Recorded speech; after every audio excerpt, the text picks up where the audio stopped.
सबसे पहले तो ये बताएं कि ये जो खान साहब के ट्विटर अकाउंट से 26 तारीख को एक ट्वीट हुआ जिसमें यहिया खान और मुजीबर रहमान वाला मुवाजना दिया गया, उस पर काफ़ी ज़्यादा जो है एक स्ट्रॉन्ग रिएक्शन आया है। FIA ने इंक्वायरी भी खोल दी है इस मामले के ऊपर और खान साहब से जो है वो रात को तफ्तीश की कोशिश भी हुई थी, लेकिन वो इसमें शरीक नहीं हुए। इसमें तहरीक इंसाफ के कैंप में काफ़ी ज़्यादा कन्फ्यूजन पाई जाती है। पहले तो आपके पार्टी चेयरमैन जो है बैरिस्टर गौहर साहब, उन्होंने कहा जी कि खान साहब की मर्ज़ी से ये नहीं हुआ और ये ओवरडू हो गया है। बाद में खान साहब ने इस पर उन पर बरमी का इज़हार भी किया, भाई आपने इस पर क्यों जो है वजाहतें जारी की हैं। दूसरा, इस पर आपके जो पार्टी स्पोक्स पर्सन है रऊफ़ हसन साहब, उन्होंने पहले कहा जी कि बिल्कुल ये ठीक है। उन्होंने इस ट्वीट के हक़ में बड़ी एक पूरी प्रेस कॉन्फ्रेंस की, सारा एक बयानिया बनाया, लेकिन बाद में अब वो भी ये कहने लगे हैं भाई कि वो ये बैरून मुल्क से खान साहब का ट्विटर अकाउंट ऑपरेट हो रहा है, ज़रा वो भी इससे डिस्टेंस कर रहे हैं। है क्या सर ऑफिशियल पोजीशन पार्टी की? तहरीक इंसाफ खान साहब की तरफ से इस ट्वीट को ऑन करती है या ये सोशल मीडिया पे डाल रहे हैं सारा? देखें, इसको एक्सप्लेन मैं इस तरह करता हूं कि इमरान खान साहब इस वक्त जेल में हैं और उनके पास सिर्फ दो तरीके हैं कि वो आवाम से अपनी गुफ्तगू कर सकें। एक तो ये है जहां उनका ट्रायल होता है, जेल ट्रायल, वहां एक कमरे में बंद कर दिए जाते हैं कुछ मीडिया वालों को और कोई 20-25 फुट उनसे दूर इमरान खान साहब दूसरे कमरे से उनसे गुफ्तगू कर सकते हैं और उसके बाद वो जाके रिपोर्टिंग करते हैं जितनी कर सकते हैं। दूसरा तरीक़ेकार ये है कि उनका एक ट्विटर अकाउंट है, वहां से वो गुफ्तगू करते हैं लोगों से और आवाम से, लेकिन उसका तरीक़ेकार ये है कि उनके पास अपना फ़ोन नहीं, वो डायरेक्टली खुद ट्विटर टाइप नहीं कर सकते। और अमूमन ये होता है कि वो एक किसी शख्स को अपना मफहूम बताते हैं, अपना इशू बताते हैं कि इसके ऊपर मैं ट्वीट करना चाहता हूं, और उसके बाद वो एक से दूसरे और दूसरे से तीसरे और चौथे बंदे के होते हुए फाइनली वो पहुंचता है जिस जो जो जो जो मीडिया जो ट्विटर हैंडल को कर रहे हैं ऑपरेट, उनके पास तो बहुत सारा बार होता ये है, और हो सकता है ये एक नॉर्मल ह्यूमन नेचर है कि जो ऑथर ने जो कहना हो वो उस तरह एंड तक नहीं पहुंचता, चूंकि एक पेक्यूलियर सिचुएशन है कि वो जेल में है और वो खुद ऑपरेट नहीं कर रहे।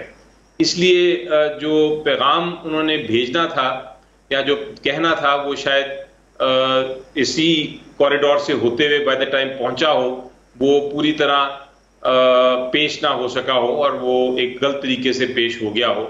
तो ये हो सकता है। अमूमन आपने पता नहीं, चाइनीज विस्पर एक गेम है जिसमें आप किसी को कुछ कहते टाइम वो 5वें बंदे तक पहुंचती है तो चीज जुबान तब्दील हो चुकी होती है। मुझे तो सर लेकिन सर इस हवाले से इतला तो है कि 15-16 को ये टेक्स्ट जो है सारा इसका दिखाया गया था खान साहब को जेल के अंदर, खान साहब ने अप्रूव किया था, बल्कि उसमें कुछ तस्वीर भी डॉक्यूमेंट्री के अंदर जो है वो ऐड करने की खान साहब ने कुछ हिदायत भी जारी की थी।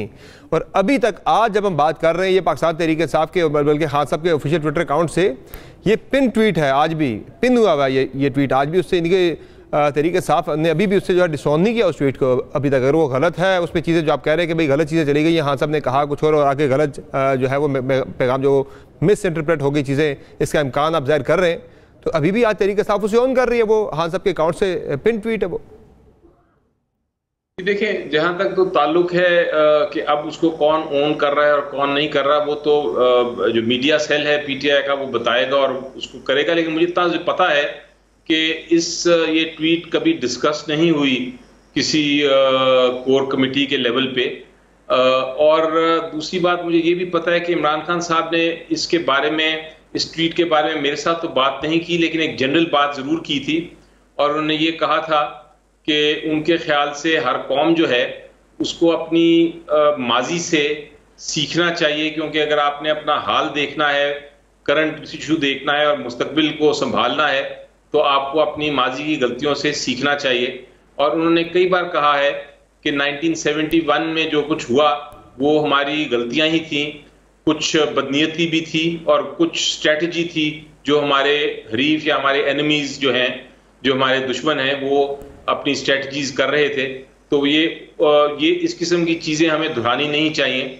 उन्होंने ये भी कहा कि बहुत आप अगर देखें पॉलिटिशियंस ने जो गलतियां की उसकी वजह से मार्शल लॉज आए, जो अदलिया ने गलतियां की उसकी वजह से अदलिया की साख कमजोर हुई। तो ये सारी इंस्टीट्यूशंस जो हैं वो अपनी गलतियों को देख के सीखना चाहिए हमें, और हमें एक अपने मुल्क को मजबूत करना चाहिए। और ये गलतियों से सीखता है इंसान, जो कौम सीखती नहीं है वो फिर उन गलतियों को रिपीट करती है। ये मेरी डिस्कशन हुई थी उनसे, लेकिन स्पेसिफिक इस ट्वीट के बारे में कभी डिस्कशन नहीं हुई। तो सर, ये जो ट्वीट हुआ है, ये जो कंटेंट आया है, आपकी नज़र में ये गलती थी पीटीआई की, ये गलत हुआ, ये नहीं होना चाहिए था? देखिए, मेरा ख्याल है आपने जो एक्सप्रेस करना होता है, जिस तरह मैंने आपको अभी चीज बताई, ये तरीके हैं अपनी एक चीज कहने के। एक चीज आप अगर कहना चाहें आप गलत तरीके से कह सकते हैं, मैं उसको और बुरी तरह कह सकता हूं, कोई अच्छा शख्स आएगा वो बहुत बेहतर तरीके से उसको बयान कर लेगा। तो मेरा ख्याल है इसको आप उस ट्वीट्स को आप उस कॉन्टेक्स्ट में हमेशा देखा करें। ये हमने कुछ ज्यादा ही इस ट्वीट को बना दिया है कि ये एक प्रिसीजन आर्टिकल है। ट्वीट्स का एक कॉन्सेप्ट ही मुख्तलिफ है। और आप एग्जाम्पल मैं आपको देता हूं कि अब आप दो किस्म के एग्जाम्पल्स हैं। एक एग्जाम्पल ये है जो प्राइम मिनिस्टर साहब ने मसलन स्पेसिफिक सोचे समझे बात की, जो मीडिया पे भी आई एक सिटिंग जज में, वो चीज जाहिर है वो एक कंटेम्प्ट बन सकती है, वो एक जुर्म बन सकता है जिसपे उनको सजा भी हो सकती है। लेकिन जब आप ट्विटर से इस्तेमाल करें या और स्पेशली इस सिचुएशन में जहां आप खुद ट्विटर हैंडल नहीं कर रहे, आप एक चीज बयान कर रहे हैं, तो फिर उसके बाद मेरा ख्याल है उसकी कहना क्या चाहते हैं वो फिर पूरी तरह ट्वीट है। यानी सिंपली सर, अगर हम इसका ये लुब्बे लुबाब आपकी गुफ्तगू से हम ये निकाल रहे हैं कि ये मिस हैंडल हुआ है मामला सारा, ऐसे था नहीं जो जिस तरह से चीज जाके आगे वो एंड प्रोडक्ट निकली जाके। मेरा जेन्युइन व्यू ये है कि ये जो जिस तरह मैं बयान कर रहा हूं, ये एक एक्सप्लेन करना चाह रहे थे हिस्ट्री, लेकिन उसमें शायद हिस्ट्री बयान करने में जिस तरह एक ट्विटर हैंडल होता है या आप एक बयान करते हैं, वो उसको मुख्तलिफ लोग मुख्तलिफ तरीके से इंटरप्रेट कर रहे हैं। तो बेहतर ये होता है हमेशा कि आप जब भी कोई चीज़ लिखें, मेरी नज़र में चाहे वो आर्टिकल की शक्ल में हो चाहे वो ट्वीट की शक्ल में हो, तो आप कोशिश करें कि उसको आप मुख्तसर रखें और उसको जो आप कहना चाहते हैं वो कह दें। लेकिन हमेशा ये होता नहीं है, कोशिश अपनी, लेकिन मैं हमेशा सोचता हूँ कि सोशल मीडिया में आप कई बार ऐसी चीजें कह जाते हैं जो लोग मिसअंडरस्टैंड करते हैं और उसके बाद फिर आपको दोबारा सेकंड एक्सप्लेनेशन करनी पड़ती है। लेकिन हमें इसको इस कॉन्टेक्स्ट में ही लेना चाहिए। दो मुख्तलिफ चीजें हैं। अगर सोचा समझा आर्टिकल लिखा है वो एक चीज होती है, सोची समझी मैंने गुफ्तगू की है या स्पीच की है वो अलग चीज है। सोशल मीडिया पे ट्विटर रिस्पॉन्स करना वो अलग चीज है। कई बार आपके प्रोग्राम्स पे भी लोग कई ऐसी गुफ्तगू कर जाते हैं। तो सर आपकी बात से बिल्कुल एग्री करता हूँ सर, मैं सर आपकी बात से बिल्कुल एग्री करते हुए इस डिबेट को कंक्लूड करते आगे जरा बढ़ेंगे।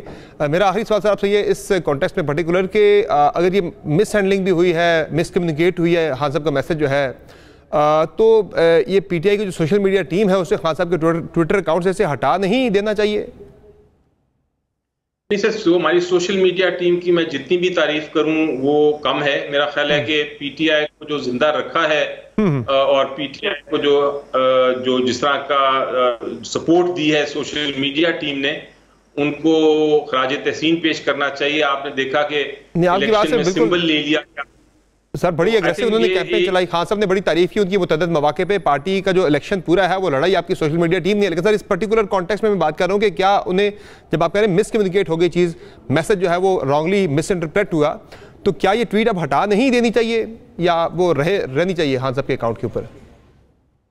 अब ये इस पे पता नहीं क्या फैसला हुआ है, मुझे नहीं पता कि हटाई गई है कि नहीं हटाई गई। बट आपका मशवरा क्या सर सीनियर लीडर?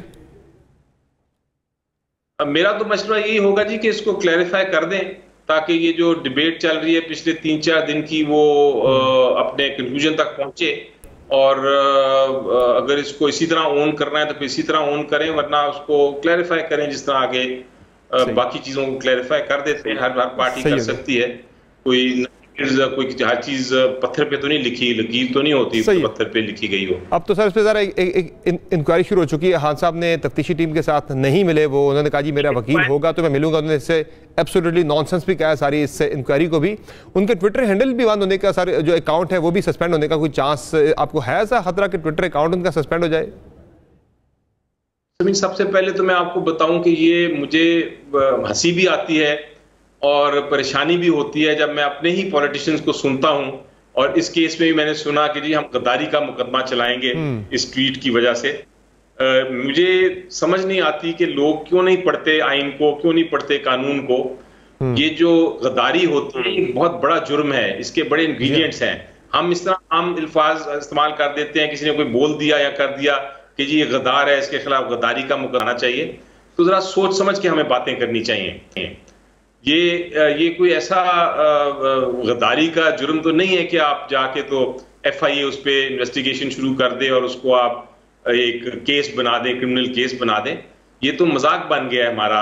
अब तो मेरा ख्याल है होगा ये कि PTI खामोश भी रहेगी तो वो खामोशी का भी जुर्म बन जाएगा कि आप खामोश क्यों रहे हैं किसी बात पे। कल सर जो फॉर्मेशन कमांडर्स कॉन्फ्रेंस से भी सर जो प्रेस रिलीज आई है उसमें भी मैसेज बड़ा लाउड एंड क्लियर था। एक तो 9 मई के वाले से भी, और दूसरा जो वहाँ पे टर्म एक यूज़ हुई है डिजिटल टेररिज्म की, वो भी शायद इस तरफ आपकी जो ट्वीट है या बाकी चीज़ों के वाले से वो भी शायद इसको अट्रैक्ट करने की कोशिश हो रही है कोई, नहीं कि वो भी इस जुमरे में आ रहा है।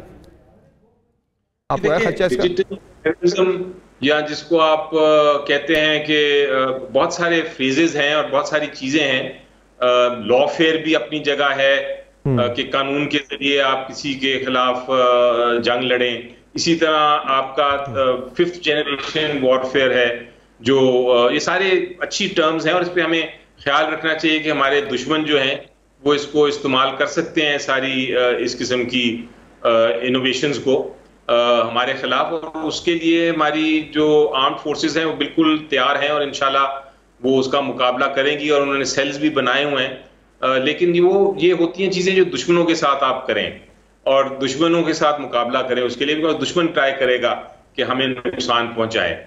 और मेरे ख्याल है उसी कॉन्टेक्स्ट में मैं तो इसको देखता हूं और मैं सपोर्ट करता हूं, क्योंकि ये कॉन्सेप्ट पे मैंने बल्कि लेक्चर्स भी दिए लॉफेयर पे बहुत सारे, जिसमें मैंने ये कहा कि हमें एक जो कानून और कन्वेंशंस के जरिए हमें नुकसान पहुंचाते हैं दूसरे ममालिक अपने इंटरेस्ट के लिए, हमें उसके लिए भी सेल्स बनाने चाहिए, उसको भी कॉम्बैट करना चाहिए। तो ये सारे मुख्तलिफ इनोवेशंस हैं दुनिया ने जो कर रही है। अब आजकल वो खाली वेपन्स के जरिए जंग नहीं होती, आजकल जंग कई तरीकों से होती है और हमें तैयार होना चाहिए। सर 9 मई की वजह से कल सर जो मैसेज आया है उसे तरीके से आपने कैसे लिया है सर? है PTI के लिए तशवीश का मामला ये कि उस पर बड़ा क्लियर मैसेज आया भाई कि कार्रवाई होनी चाहिए और भरपूर कार्रवाई होनी चाहिए उस पर? जी 9 मई के वाकयात पे बड़ी बार बात हुई है और मेरा ख्याल है उस पर मौक़िफ़ बड़ा वाज़ेह है कि आप CCTV लेके आएँ और CCTV में आपको नज़र आ जाएगा कौन मुलव्विस है कौन नहीं है, और जो लोग मुलव्विस हैं उनके खिलाफ कानून के मुताबिक कार्रवाई करें। और हमारा मौक़िफ़ ये है कि वो सिविलियन ट्रायल्स उनके होने चाहिए, जिस तरह एक नॉर्मल अदालत है उसमें, और वो ट्रायल्स करें और उनको फिर सजा दें। ये मौक़िफ़ बड़ा वाज़ेह है और इसमें कोई तब्दीली नहीं आई। वैसे सर आज PTI को इस्लामाबाद में जलसे की इजाज़त भी मिल गई है। बड़े टाइम बाद आपकी पार्टी इस्लामाबाद में जलसा करने जा रही है 8 तारीख को। ये वैसे रवात के पास आपको जलसा करने की परमिशन मिली है, मशरूत इजाज़त मिली है, कोई 39 के करीब शराइत के साथ रखी गई है। क्या कर पाएंगे एक तगड़ा पावर शो इस्लामाबाद के अंदर? खान साहब के बगैर आपका पहला जलसा होगा इस्लामाबाद के अंदर, और साथ ये बड़ा वाज़ेह किया गया है जो शराइत में कि भाई रियासत मुखालिफ नारेबाजी या तकारीर बिल्कुल नहीं होंगी। जी बिल्कुल, मेरा ख्याल है पहली बार और बड़े अरसे बाद ये मौका मिला है और ये भरपूर जलसा होना चाहिए। मेरा ख्याल है लीडरशिप का टेस्ट भी है कि इमरान खान साहब अंदर हैं, वो खुद तो नहीं इस जलसे को लीड कर सकते, लेकिन लीडरशिप बाहर है तो ये और इजाज़त भी मिल गई है। ठीक है, कंडीशंस लगा दी हैं, लेकिन कोई ऐसी कंडीशंस नहीं है जिसका हम मुकाबला नहीं कर सकते। बिल्कुल हमने तो आपके साथ जो इत्तेहादी है, ये जो आपने एक इत्तेहाद भी बनाया हुआ, अलायंस भी आपने जो बनाया हुआ है आइन की बहाली का, उसमें जो आपके बाकी इत्तेहादी उन सबको भी आप इसमें इनवाइट कर रहे हैं? और पर्टिकुलरली मुझे बता दें मौलाना फजल रहमान को भी क्या जलसे में शिरकत की इजाज़त दे रहे, सॉरी दावत दे रहे हैं? ये मेरा ख्याल है कि अभी तक जो मेरे लास्ट बात हुई थी, और ये मैं बात कर रहा हूँ कोई तकरीबन हफ्ते 10 दिन की, जी हाँ, इस मौजू पे डायरेक्टली खान साहब से, तो इस वक्त तक तो यही मौक़िफ़ था कि हम मीटिंग्स तो कर रहे हैं लेकिन जलसे इकट्ठे नहीं करेंगे। अच्छा। उसमें अगर कोई तब्दीली आ जाए तो वो अलग बात है, लेकिन फिलहाल तो यही पोजीशन है। फाइनली सर मखसूस नशिस्तों पर फुल कोर्ट बन गया सर, 3 जून को समाप्त होने जा रही है सुप्रीम कोर्ट ऑफ पाकिस्तान में। कैसे देख रहे हैं सर इस डेवलपमेंट को और क्या आपकी तवक्कुआत है? देखिए, जो ये केस था, मेरा ख्याल है इलेक्शन कमीशन ऑफ पाकिस्तान ने भी और जो पेशावर हाई कोर्ट ने भी फैसला किया था कि ये मखसूस नशिस्तें हमें नहीं, पीटीआई को नहीं, बल्कि मुखालिफ जो जमातें हैं उनको मिल जाएंगी। ये गैर आइनी फैसला था, ये इलेक्शन एक्ट के भी खिलाफ था और आइन की जो शिकें हैं उनके भी खिलाफ था। तो मेरा ख्याल है ये अच्छा है कि अब फुल कोर्ट बना है और ये फुल कोर्ट जो है इंशाल्लाह इसमें जज साहिबान जो हैं वो अपना अपना व्यू पॉइंट तो देंगे जरूर, लेकिन फैसला इंशाल्लाह आइन और कानून के मुताबिक ही होगा। और ये जो लिए गई थी नशिस्तें पीटीआई से छीनी गई थी वो उनको वापस मिलेंगी। और नैब तरमीम वाले केस के अंदर खान साहब खुद अपना मौक़िफ़ पेश करने जा रहे हैं या वकील के जरिए? जो कि पिछली वाली समात पे चीफ जस्टिस ने कहा था कि टेक्निकल मामला है, जरा देख लीजिएगा, अगर आप बात करते हैं फिर आपके वकील को शायद बात करने का मौका नहीं दिया जाएगा आर्गूमेंट्स का। तो खान साहब खुद ही कर रहे हैं या वकील के थ्रू आएंगे? जी, खान साहब से लास्ट जो मेरी बात हुई थी और मेरी भी एडवाइस यही थी कि वो खुद करें इस केस को, क्योंकि इस केस के जरिए ही वो आवाम तक अपना पॉइंट ऑफ व्यू इन मामला पे पहुंचा सकते हैं। और जहां तक टेक्निकल इश्यूज हैं वो तो वकील डील कर लेंगे, लेकिन इसका एक ग्लोबल और सियासी पहलू भी है और इमरान खान साहब से बेहतर कोई नहीं बयान कर सकेगा।